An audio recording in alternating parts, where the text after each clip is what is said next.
Israel Gazagi Miamgi Lefam Hongdok na Batarang Tobo Hamas Nakano on the Yaning de Fundokre. Israel Gaza the Ladiba Miam Atopamapam Amada Hongdohan Kinaba Tarang Toriba Asi, Miam Bunamuna Kinaba Amasung Paktak Nana, Mihat Mi Punza Tabagi Anouba Sapu Piba, Amani Haina Hamas Yaning de Fundoki Bagalona, Tawong Asina Gaza the Ladiba, Masing Yamlaba, Imung Sing the Sauna Kudong Sadaba Mayok Naragani Haidi, Gaza Stripki Katang Macharuka Ladiba Mapam Karada, Israel 10 Amazon Atopatang from Temgatuna, Miamgi Lefam Sapam or Heliba Asi Miam Chawna minambani haina militant group asina yaning da phungdokre Hamas na thadorakpa warol amagi matung ina Israel na mafam aduda leiriba miyamgi khudongsa bagi mingda matam kharagi oina lefam safam sengatliba asina Gaza Strip puk khudum san bayana ba Israel lenga ki aron balalong amane masina yamlaba micham miyamgi punsi da sauna sinaba ama ohellegani tha asigi ahoba sarukta Israel na Gaza City gi awang thangba sarukta khudum san sinba ngamnaba anouba lalong tawrakhiba asina Gaza Strip ki maong matawsing pumang manghan baga loinana mafam aduda leiriba miyoi million ani henbagi maraibal tambang ngamdabagi fibam da leire haina Hamas ke makadagi phungdorakle kumjali singani kulhumdagi October 3 Hamas militant singna Israel gi khathang basarukta leiba mafam amada landaduna miyoi lising amaga chani hatkiba amasung chaniga yankhai mathoi bulan pha oina faduna purakraba matungda Israel lanmi singna Gaza da landarakpadagi hauzik phawbada Gaza da leiriba Palestine masalising humpumathoi gi mathakta hatki hairi Israel na Hamas da landarakpadagi ngasi phawbada leibak adugi miyam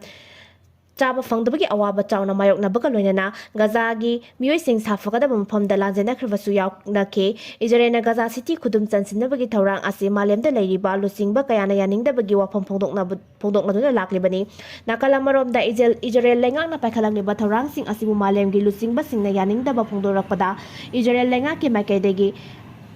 sengdok warol thabaduna thawrang asina Gaza gi miyambu awa ana pinabagi Thorang nate haike Israel na Gaza gi khathang basarukta leiriba miyambu ngasidagi mafam adu thadok khinaba akano mong da section waron thamkre haire Israel na Gaza da leiriba miyambu namduna mafam adu thadok tu da sakhinaba lalong ama oina Gaza hospital yauna mafam kya da paktakna bomgi lan chathabagi thabaksing pakhatle Gaza City da leiba Al-Alhari Hospital da Israel Forcing na inaw-na bomgi lan chathabada miyoi tare hatki haire Israel military na Gaza gi khathang basaruk singda miyamgi changjapam sengat nabagidama malengi tengbang piba organization singda teng yauna changjapam semgatpada changma masaksing purakpada ayaba piragani haina laktokre Mapuroibana masajitagi halakpada dukan phamobi Naha ama Nupa Amana Pukhibadagi Thiba Khngdre merapaibi tha asigi tara manga gi numit jungba pung 12 rom tarakpa aduwaida khetri awang lekai digi Sahid Ahmad kiloina bi elangwam Lakshmi Elias Abem sei kuntare na Mapuroibana masajita sakibagi kudong sabal lauraga khetri Bengkul awang lekai digi leikidraba Siras Ahmad ki macha Nupa Kaushar Elias Akubi chahi kutra mari galoina na sakibadagi mafang khangana leirakpa numit humni sure haiduna hai ngasi phawbugi manungda nupi asi lekai miyam amadi maira paibida sinabiu haina khetri awang lekai gi club amadi maira paibina phungdokre wafam asi ngarang nongten press cup ta pangthokpa pawgi mifam amada khetri awang lekai maira paibigi president Prema Begam na phungdokhibani mahangna hai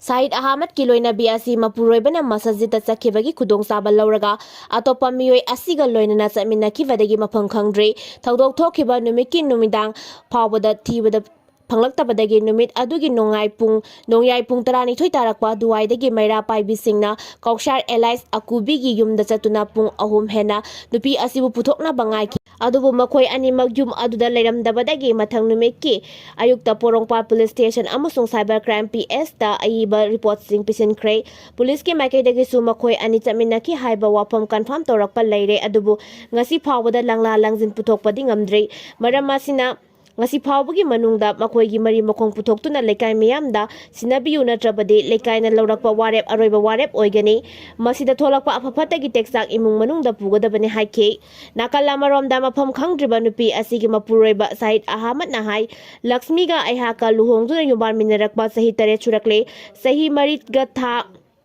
nipan surabai chanupa amasu leire ibani gi marakta nungaina daba amadi khana chainaba leikhide Mahak Sien ki hairiba miyoi asi dukan gi pot lauthok loksin tawnabadagi aikhoi gi yumda toina lakpani asumna makhoi ani mari leiraramgani haibadi hana khangde pikleba icha amadi imungi yengbiraga miyamna makhoi anibu phangnaba thibada mateng pangbiu police amasung cyber crime gi bakaidagi su makhoi anibu puthokpiu haina su phungdorakle China da ichau thokpadagi miyoi tara Sikhre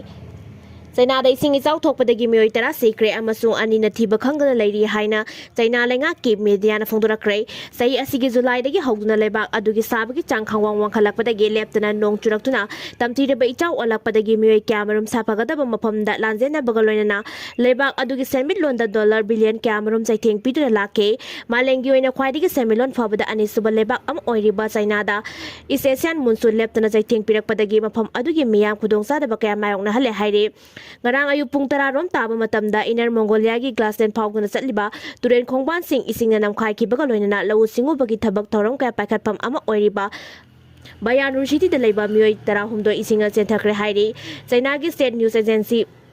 Jinhuan sadurakpa report amagi matung ina isawgi awaba mayok nariba mapamsing aduda mi kanba amasung tengbang pibagi tabaksing chathari hairi ising nungsikki maramda ningthina khang hairaba Miyoi singna phongdorakpagi matung ina aing asagi khalkairakpana maram aduda mafam aduda isawgi awaba mayok nabani hairi isaw asina lebak adugi sermilonda sauna singnaba ohele hairi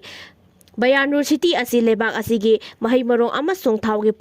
Polam sing puthokpada khwaidigi maruiba mafam ama oibata natana sanga loiduna lebak adugi miyamgi semilon da sauna tembang liba mafam amani hairi lebak adugi kha thangba sarukta leiriba